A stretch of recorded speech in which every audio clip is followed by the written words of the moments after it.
Hello students, हमारा आज का टॉपिक है प्रिंसिपल्स ऑफ टेक्सोनमी पार्ट 1 और ये मैं हिंदी में ले रही हूँ। मैंने आपसे बात करी वर्गीकी के सिद्धांतों की या प्रिंसिपल्स ऑफ टेक्सोनमी की। तो हम हमारे चारों तरफ देखते हैं कि बहुत सारे जीव जंतु दिखाई देते हैं, बहुत सारी चीज़ें हमें दिखाई देती हैं। तो हमेशा इन चीज़ों को देखने के लिए, ये सब जानने के लिए हमें इन जीवों को एक स्तर में रखना पड़ता है, कुछ टैक्सॉन्स में रखना पड़ता है या कुछ लक्षणों में रखना पड़ता है। इन लक्षणों में अगर मैं रखने की बात करूं तो हम कहेंगे कि इन्हें हमें एक नाम देना पड़ता है। तो यहाँ पे आपको दिख रहा है कि ये नाम हम अद्वितीय प्रकार का देखते हैं। अद्वितीय का मतलब है यूनिक, यानी ऐसा नाम और किसी का नहीं है। दूसरी बात कि ये जो हम नाम रखते हैं ये सार्वभौमिक हो या यूनिवर्सली एक्सेप्टेड हो। यूनिवर्सली एक्सेप्टेड यानी सारी दुनिया में एक ही नाम माना जाए। तो ये जो पद्धति काम में ली जाती है इसको तो हम कहते हैं नॉमेनक्लेचर या नामकरण। और जो समूह इस नामकरण के लिए हम देखते हैं उन्हें हम कहते हैं स्पेसिफिक टेक्सा। टेक्सा शब्द का मतलब है विभिन्न कोटियों में रखना, है ना। और इसी टेक्सा यानी बहुत सारी कैटेगरीज की हमने बात कर ली, फाइलम, क्लास, ऑर्डर, जीनस। इन कैटेगरीज में रखने पर ये जो सारी कैटेगरीज हैं या सारे लेवल हैं इन्हें हमने कॉमनली एक नाम दिया टेक्सा। आप लिख भी सकते हैं इसको। और इसकी प्रत्येक सिंगल, है ना, एक वचन और बहुवचन की हम बात कर रहे हैं तो इसका बहुवचन कहलाता है टेक्सा। और इसी का एक वचन यानी किसी एक स्तर के लिए हम शब्द काम में लेंगे टेक्सॉन। अब मैंने आपको बताया कि कोई भी जीव है उसका हमें नाम रखना है, नॉमेनक्लेचर करना है। दूसरा उसका क्लासिफिकेशन करना है या उसे डिफरेंट टेक्सॉन्स में रखा है। तो टेक्सॉन्स के लिए सबसे ज़रूरी है इसका आइडेंटिफिकेशन करना या इसकी पहचान करना। क्या आइडेंटिफाई करेंगे हम? ये आइडेंटिफाई करेंगे कि इसमें समान तरह के लक्षण हैं। फॉर एग्जाम्पल प्रोटोजोआ है तो इसके सभी प्राणियों में एक समान तरह का लक्षण क्या है? ये एक कोशिकीय है।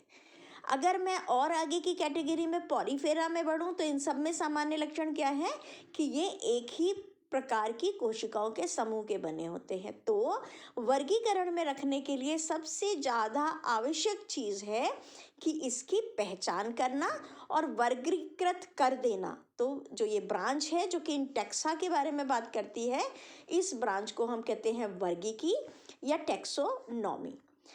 वर्गीकी न केवल इन लक्षणों को पहचानती है, नंबर 1, न केवल इन लक्षणों को एक विशेष कैटेगरी में रखती है, नंबर 2, बल्कि इस नामकरण के आपस में कुछ संबंध होते हैं और इनको हम सेम फाइलोजेनी में रखते हैं, यानी इनकी एक ही प्रकार के कैरेक्टर्स को देखते हुए वर्गीकरण किया जाता है।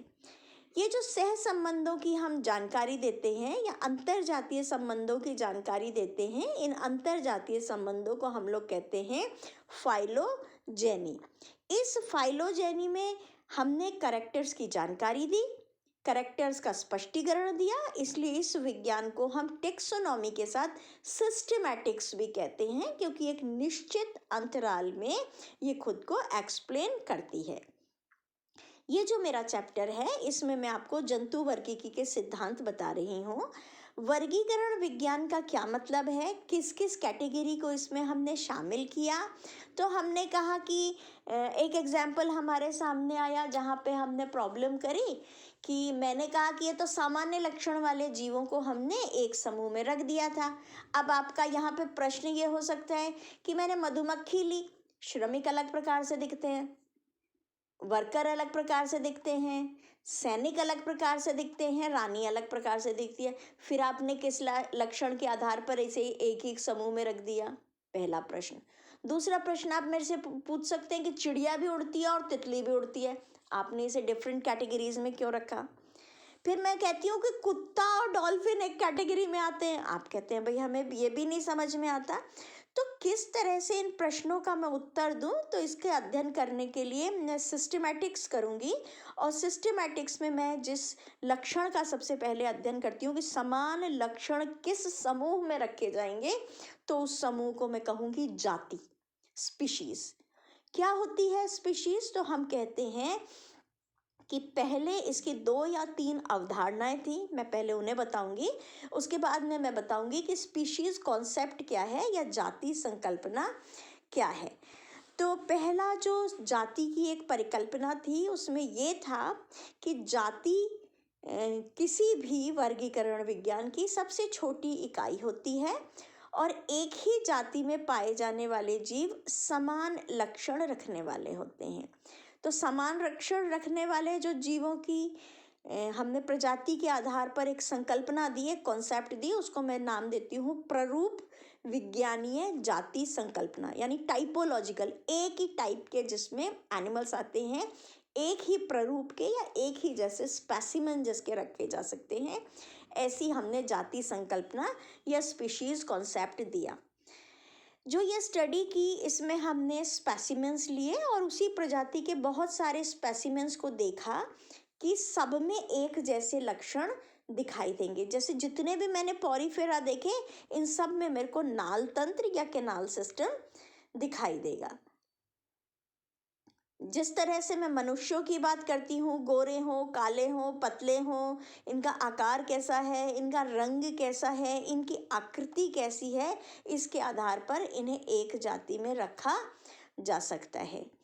एक ही जो जाति है, उनके जो जीव हैं, उनमें प्ररूप थोड़े थोड़े अलग हो सकते हैं। तो ये या तो उनके कार्य के आधार पर हो सकते हैं, इसे पॉलीमॉर्फिज्म या बहुरूपता कहेंगे, या नर और मादा में अंतर आता है तो इसे सेक्सुअल डाइमॉर्फिज्म या लैंगिक द्वैरूपता कहेंगे।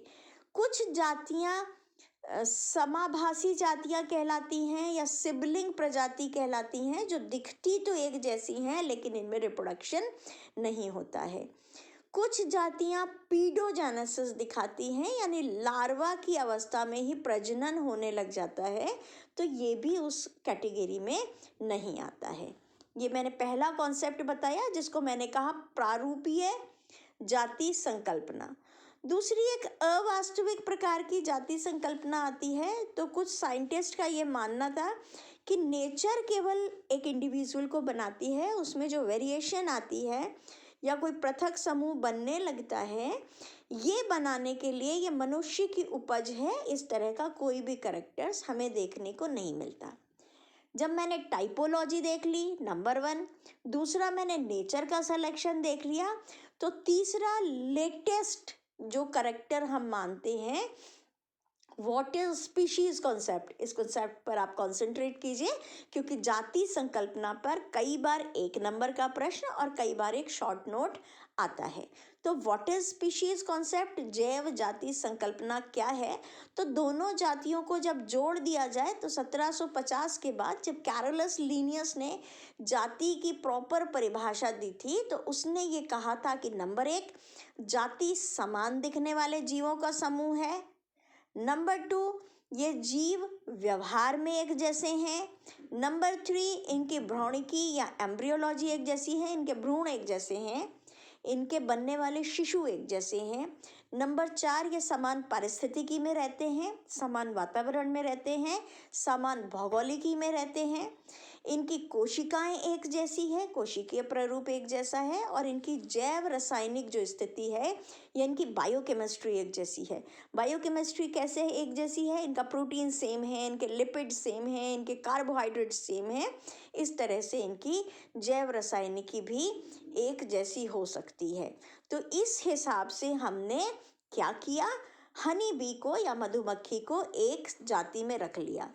अगर मैं इसकी परिभाषा दूं तो मैं कहूंगी जाति प्राकृतिक रूप से, नेचुरली, बिना एक्सटर्नल पावर की जाति प्राकृतिक रूप से एक अंतः प्रजनन करने वाली या इंटर रिप्रोडक्शन करने वाली पॉपुलेशंस होती हैं। इस पॉपुलेशन के जितने एनिमल्स होते हैं ये आपस में they have capacity to reproduce, कि आपस में एक दूसरे से जननात्मक अपने जो बॉन्डिंग्स हैं या बंधन है वो बना लेते हैं।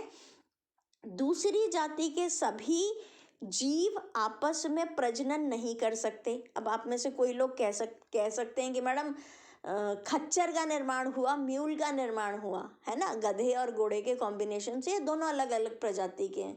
तो मैं ये कहूँगी जाति के सदस्य आपस में अंतः प्रजनन करते हैं और प्रजनन के बाद जनन क्षम संतान को जन्म देते हैं।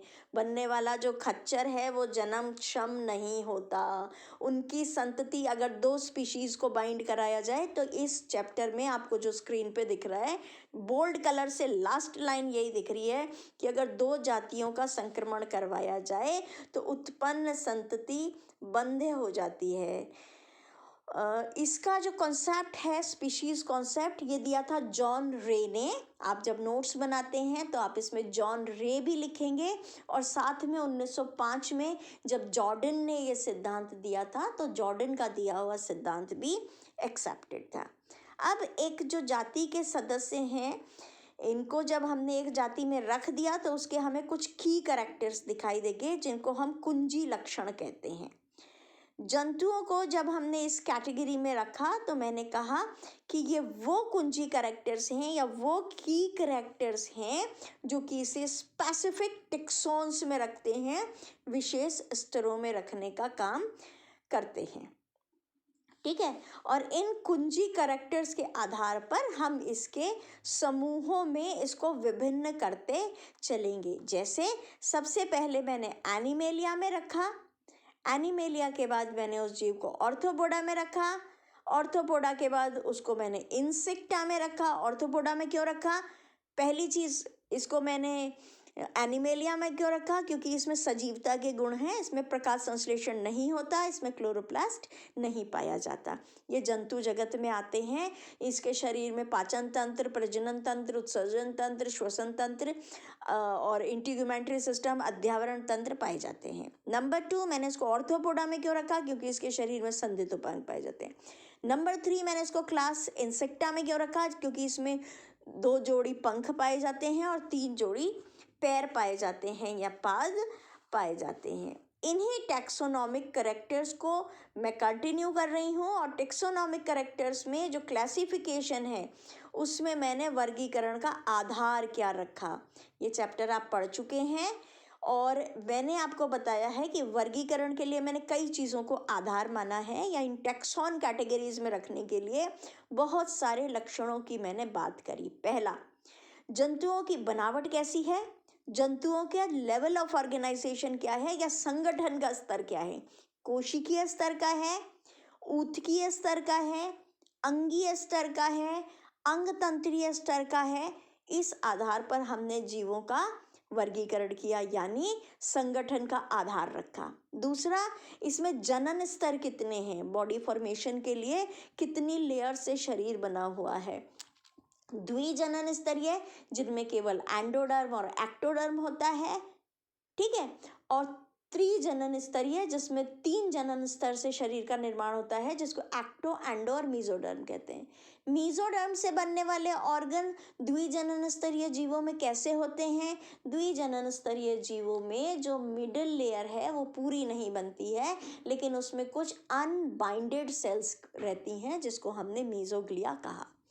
तीसरा, मैंने क्लासिफिकेशन का आधार रखा देह गुहा की उपस्थिति, सीलोम है कि नहीं है।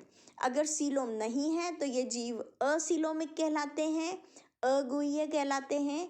अगर कूट प्रकार की सीलोम है तो कूट सीलोमिक या कूट गुह्य कहलाते हैं और सीलोमिक है तो इनको हम सीलोमेट कहते हैं जिनके शरीर गुहा में देह गुहा की उपस्थिति पाई जाती है।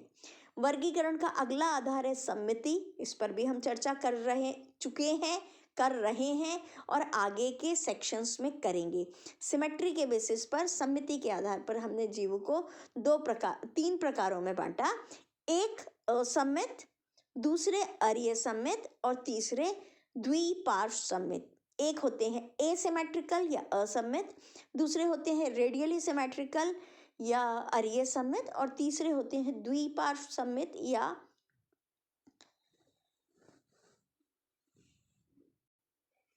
Bilaterally symmetrical. द्विपार्श्व सम्मित या द्विपार्श्व सम्मित बाइलेटरली सिमेट्रिकल जिसके शरीर को 2 बराबर भागों में बांटा जा सके। इसके बाद हम वर्गीकरण का आधार लेते हैं भ्रूणीय परिवर्तन को कि जीव का निर्माण डायरेक्ट हुआ है या इनडायरेक्ट हुआ है, प्रत्यक्ष रूप से हुआ है या अप्रत्यक्ष रूप से हुआ है। ठीक है, तो इस प्रकार वर्गीकरण जब हम करते हैं और लास्ट में हम इसमें एक वर्गीकरण का आधार देखते हैं कि इसमें स्केलेटन बना हुआ है या नहीं बना हुआ। ये जितने भी लक्षणों के आधार पे मैंने वर्गीकरण किया, इसको हम कहते हैं प्राकृतिक प्रकार का वर्गीकरण। अंततः मैं आपसे ये कहती हूँ कि जब मैंने जीवों का वर्गीकरण किया तो उसमें हमने प्रजातियों का निर्माण किया, जातियों का निर्माण किया और समय समय पर इस वर्गीकरण में हमने बहुत परिवर्तन किए।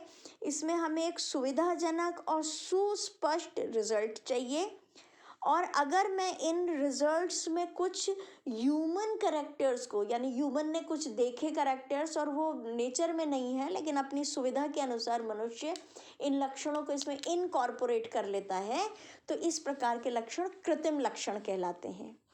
अभी इस यूनिट में या इस प्रेजेंटेशन में ये जो पहला भाग है, इसमें मैंने आपको सिर्फ ये बताने की कोशिश करी है टेक्सोनॉमी क्या है, क्योंकि ये सिस्टमैटिक है। सिस्टमैटिक्स क्या है, तो वर्गीकी क्या है, वर्गीकी के सिद्धांत क्या हैं, टेक्सोनॉमी के प्रिंसिपल्स क्या हैं, और इसके लिए मैं वर्गीकरण का क्या आधार लेती हूँ।